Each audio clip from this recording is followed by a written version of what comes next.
اعوذ باللہ من الشیطان الرجیم بسم اللہ الرحمن الرحیم۔ میدان جنگ میں حضرت حسین رضی اللہ تعالیٰ عنہ کا دوسرا خطبہ میں حمد و ثناء کے بعد فرمایا: اے لوگو، اگر تم اللہ سے ڈرو اور اہل حق کا حق پہچانو تو وہ اللہ تعالیٰ کی رضا کا سبب ہوگا۔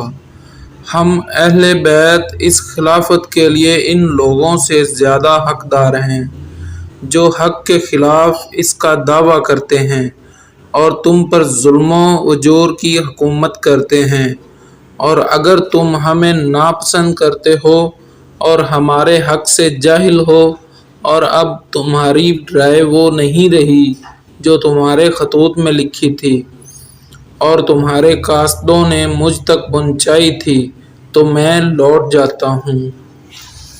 اس وقت حر بن یزید نے کہا کہ ہمیں ان خطوط اور وفود کی کچھ خبر نہیں کہ وہ کیا ہیں اور کس نے لکھے ہیں۔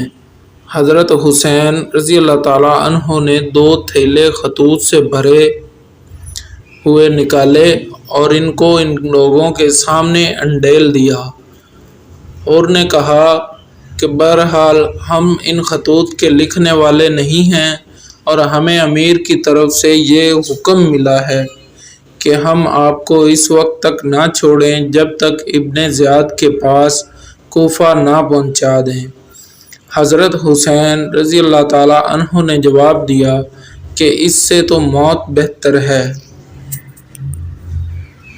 اس کے بعد حضرت حسین رضی اللہ تعالیٰ عنہ نے اپنے ساتھیوں کو حکم دیا کہ سوار ہو جائیں اور واپس لوٹ جائیں، مگر اب حر بن یزید نے اس ارادہ سے روکا تو حضرت حسین رضی اللہ تعالیٰ عنہ کی زبان سے نکلا: تمہاری ماں تمہیں روئے، تم کیا چاہتے ہو؟ حر بن یزید نے کہا کہ باخدا اگر تمہارے سوا کوئی دوسرا آدمی میری ماں کا نام لیتا تو میں اسے بتا دیتا اور اس کی ماں کا اسی طرح ذکر کرتا، لیکن تمہاری ماں کو برائی کے ساتھ ذکر کرنا کسی قدرت میں نہیں۔ حضرت حسین رضی اللہ تعالیٰ عنہ نے فرمایا: اچھا بتاؤ تمہارا کیا ارادہ ہے؟ حر بن یزید نے کہا کہ ارادہ یہ ہے کہ آپ کو ابن زیاد کے پاس پہنچا دوں۔ حضرت حسین رضی اللہ تعالیٰ عنہ نے فرمایا: تو پھر میں تمہارے ساتھ ہرگز نہ جاؤں گا۔ حر نے کہا: تو پھر میں باخدا آپ کو نہ چھوڑوں گا۔ کچھ دیر تک یہی رد و قد ہوتی رہی۔ حر بن یزید کا اعتراف حق۔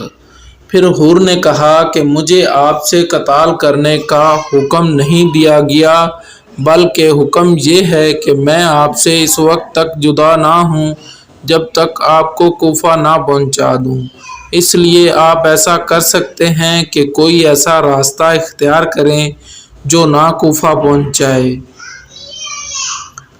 اور مدینہ، یہاں تک کہ میں ابن زیاد کو خط لکھوں اور آپ بھی یزید کو یا ابن زیاد کو لکھیں، شاید اللہ تعالیٰ میرے لیے کوئی ایسا مخلص پیدا کر دے کہ میں آپ کے مقابلہ اور آپ کی ایذا سے بچ جاؤں۔ اس لیے حضرت حسین رضی اللہ تعالیٰ عنہ نے عزیب اور قادسیہ کے راستہ سے بائیں جانب چلنا شروع کر دیا۔ حر ماں اپنے لشکر کے ان کے ساتھ چلتا رہا۔